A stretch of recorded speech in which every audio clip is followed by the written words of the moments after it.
The deadline slips first in the parts of the project you stopped looking at. A solo operator opens a project tool, sees dozens of tasks, 3 views, color tags, reminders, and a comforting sense that everything has been captured. The visible consequence is quieter. The draft still is not shipped, the client still has no update, and the next opportunity waits behind an unfinished project.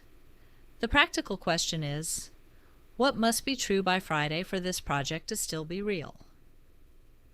The Throughline one-page map answers that question on one sheet. It turns a crowded project into a finish line, proof markers, work tiles, a time rail, a risk margin, and a delta strip. The output is not a prettier task list. It is a one-page operating surface that shows what to do next, what to cut, and what evidence proves progress. Complexity persists because it feels responsible. Capturing every idea, dependency, and possible future version appears safer than choosing the few things that must happen next. For a solo operator, that safety is often expensive. Every extra field asks for maintenance. Every separate board creates another place where reality can drift. The common approach fails because it treats solo work like a miniature department when the real constraint is not coordination across people. It is attention across time. You are losing the ability to notice which task actually changes the project's state. A tool can store more than one page can hold, but storage is not the bottleneck.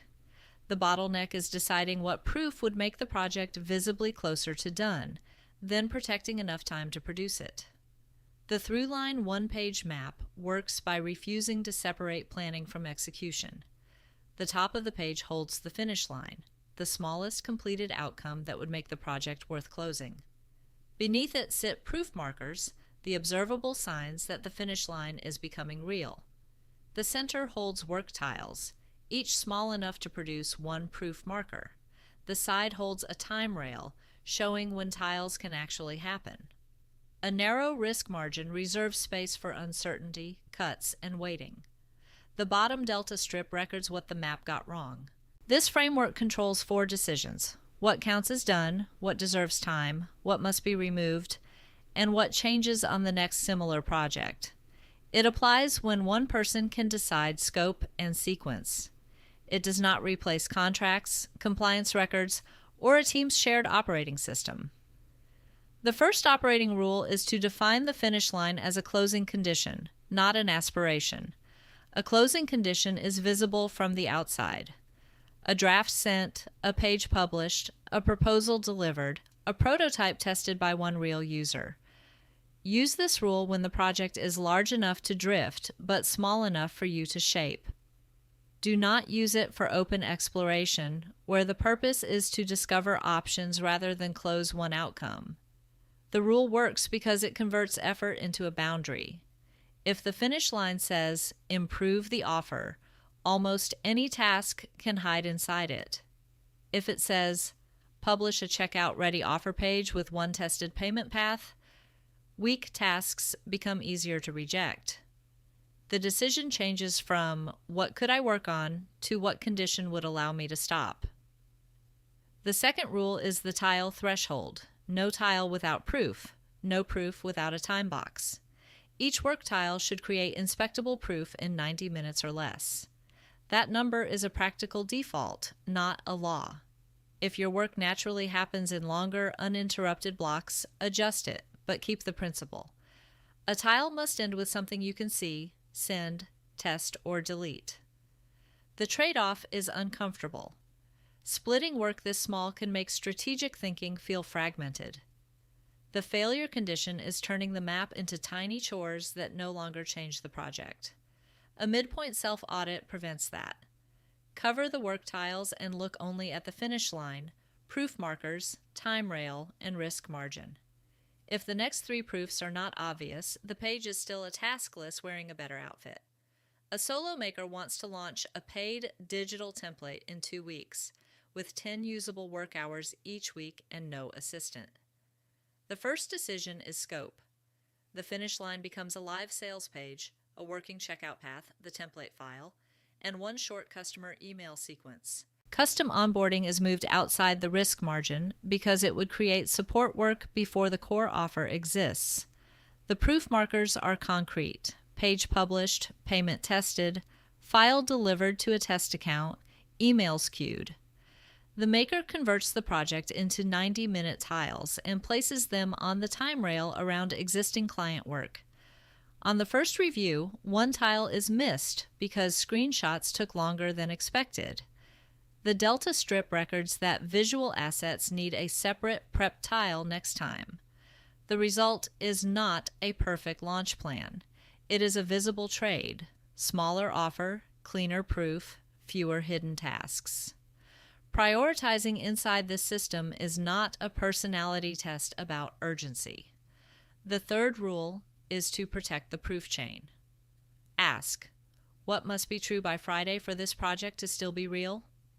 Then choose the tile that unlocks the next proof marker with the least irreversible commitment.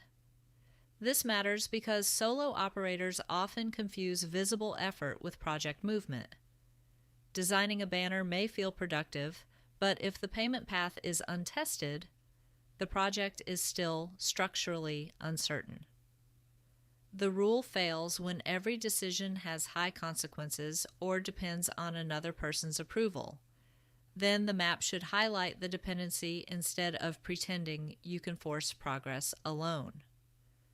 The decision changes from selecting the most attractive task to selecting the task that reduces the most uncertainty without consuming the risk margin too early.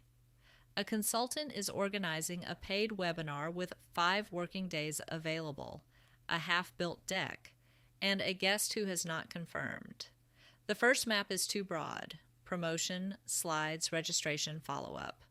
On review, none of those tiles produces inspectable proof quickly enough. The consultant redraws the page. The finish line becomes a delivered 45-minute solo briefing with a registration page, confirmation email, and replay plan. The guest becomes a risk item, not a core dependency. The action is specific: build the registration page first, record a 3-minute topic preview, finish the opening 12 slides, then send one direct invitation batch. The trade-off is a less impressive event format, but a more controllable project. 2 days later, the guest declines. The plan does not collapse because the risk margin already contained that cut. The Delta strip changes the next attempt. External guests require confirmation before the map starts, not halfway through it. The most common failure is page decoration. The map looks clean, but the tiles do not force decisions. If a tile cannot be verified, rewrite it as proof or remove it. The second failure is false compression, where a full project plan is squeezed into tiny handwriting instead of reduced. If the page becomes crowded, the scope is not one page yet. Cut the finish line or create a separate later project. The third failure is ignoring the risk margin. Solo operators often plan as if every hour will behave. When interruption arrives, the map becomes fiction. The response is not to add more detail. It is to reserve visible space for waiting, rework, and cuts. The final failure is skipping the Delta strip, which means repeating the same estimate errors with a cleaner layout. Return to the original tension. The project is not slipping because you lack places to store tasks. It is slipping because the next proof, the real constraint, or the needed cut, is not visible at the moment of decision. Keep 4 takeaways. First, write the finish line as a condition that allows you to close the project. Second, make every tile produce inspectable proof inside a chosen time box. Third, protect the proof chain before polishing the edges. Fourth, keep a risk margin and let the Delta strip change the next similar map. When the page is working, your behavior changes. You stop maintaining a project inventory and start operating from a sequence of visible commitments. The closing question is the same one that opened the system. What must be true by Friday for this project to still be real? Put only that path on the page.